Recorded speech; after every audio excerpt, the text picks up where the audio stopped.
ये नाच गाना ये सब चीजें आ रही हैं चुनाव में। मुझे लगता है कि बोलने से पहले सोचना चाहिए कि आप किसके बारे में बोल रहे हैं।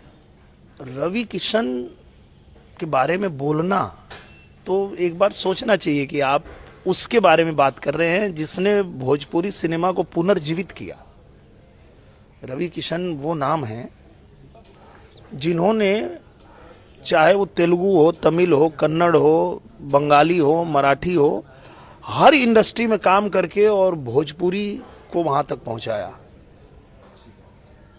और आप उनके बारे में बात कर रहे हैं। जिस रवि किशन को बेस्ट पार्लियामेंट्रियन का अवार्ड मिला, उसके बारे में बोल रहे हैं कि उन्होंने किया क्या है। तो मुझे लगता है इस तरह की बातें नहीं करनी चाहिए और थोड़ा सोच समझ के बात करना चाहिए, क्योंकि चुनाव है, 10 दिन का चुनाव है, 10 दिन में खत्म हो जाएगा। और अगर आप ये बोलते हैं कि रवि किशन ने कुछ नहीं किया, मनोज तिवारी ने कुछ नहीं किया और निरहुआ ने कुछ नहीं किया, तो जब ये लोग सांसद होके कुछ नहीं किए तो आप विधायक होके क्या कर लेंगे। आप इतना जो उड़ रहे हैं, इतनी बड़ी बड़ी बातें कर रहे हैं, इतना जैसे लग रहा है आप विधायक बन के पूरा धरती पलट देंगे। क्या कर लोगे भैया तुम। चाहे वो मनोज तिवारी हो, चाहे रवि किशन हो, चाहे मैं, हम लोगों को जब अवसर मिला तो हम लोगों ने एक सांसद के रूप में हमारी जो जिम्मेदारी थी उसको हमने बखूबी निभाया। आपको इसलिए नहीं दिखा कि आप एक कुएं के मेढक हैं। आपको लगता है कि आप एल्बम गाते हैं और वो एल्बम के बाहर कोई दुनिया नहीं है। आपने देखा क्या कि हम लोगों ने क्या किया। आजमगढ़ से मुझे 2 साल के लिए मौका मिला था। आजमगढ़ में हमने जितना काम किया है, या रवि भैया ने जितना गोरखपुर में काम किया है, वहीं जाके फिल्म की शूटिंग करते हैं आप, तो आपको दिखा नहीं है, आपको समझ में नहीं आया कि यहाँ पे क्या काम हम लोगों ने किया है। तो इसका तो मैं सबसे बेस्ट जवाब यही जानता हूँ कि जो सलमान खान ने एक फिल्म में डायलॉग बोला था कि don't teach father how to make babies. बाप को मत सिखाइए कि बेटा कैसे पैदा करते हैं।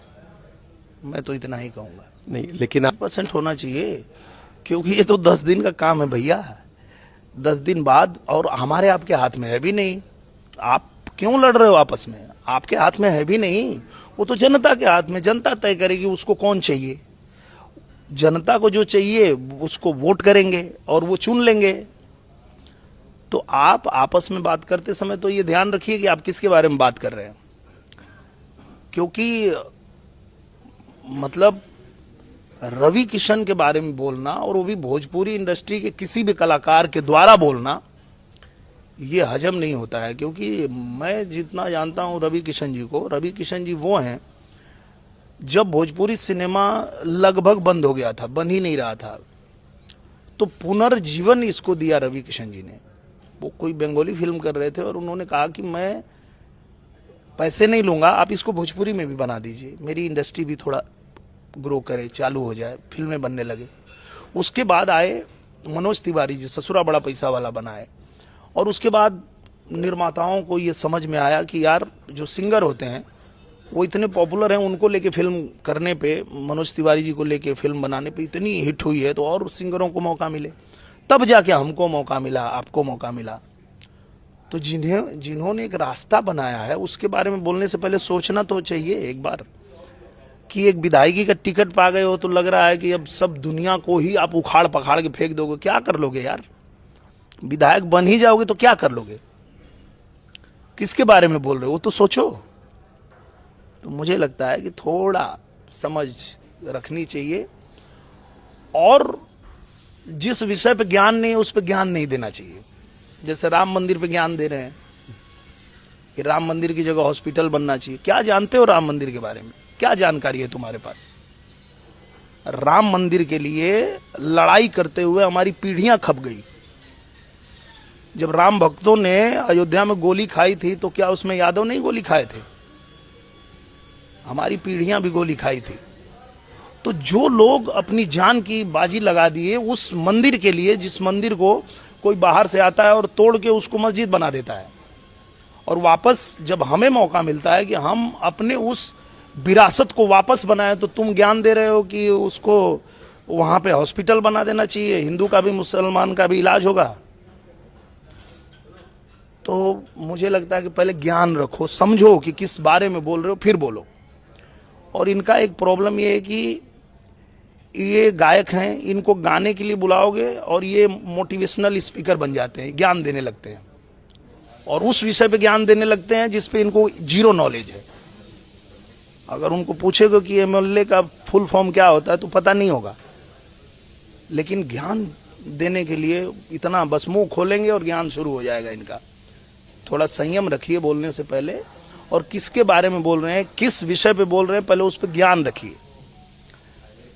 रवि किशन को कहते हैं कि इन्होंने कुछ किया नहीं, मनोज तिवारी ने कुछ किया नहीं, दिनेश भैया ने कुछ किया नहीं। आप लोगों तो सबको पंडित और पता नहीं क्या क्या बना दिया उन्होंने। हाँ, आपने देखा क्या है, जब निरहुआ को पहला अवसर मिला सदन में बोलने का तो मैंने पहला ही विषय रखा कि भोजपुरी को 8वीं अनुसूची में शामिल किया जाए और इसे भाषा का दर्जा दिया जाए। खेसारी ने बोला है कि कृष्ण के वंशज वो हैं, दिनेश लाल यादव भी जाएंगे प्रचार करने, इस पे क्या जवाब है आपका? देखिए, मैं एक बात बोलूंगा और बहुत लोगों को मिर्ची लग जाएगी, पर कृष्ण के वंश में पैदा होकर के अगर कोई राम मंदिर का विरोध करता है तो मेरे हिसाब से वो यादव है नहीं, वो यदमुल्ला है। राम मंदिर के विरोध में बात करने वाला यादव हो ही नहीं सकता है, वो यादवमुल्ला हो चुका है। बड़ी बात कह रहे हैं। बहुत बड़ी बात कह रहा हूं और इसको पूरी दुनिया स्वीकार करेगी और इस बात को मानेगी। तो कैसे कृष्ण के वंशज हो बे? हिंदू धर्म में पैदा होकर के वोट के लिए हिंदुओं का अपमान कर रहे हो, हिंदू के पूजा पद्धति का अपमान कर रहे हो, हिंदुओं के मंदिर का अपमान कर रहे हो, हिंदू के जो भी देवी देवता हैं उनका अपमान कर रहे हो। किस बात के हिंदू हो और अपने को कृष्ण का वंशज किस बात के लिए कह रहे हो? पैदा हुए होगे तुम कृष्ण के वंश में, लेकिन तुम यदुमुल्ला हो चुके हो। इसको लिख लो, इसको स्वीकार कर लो। आखिरी सवाल,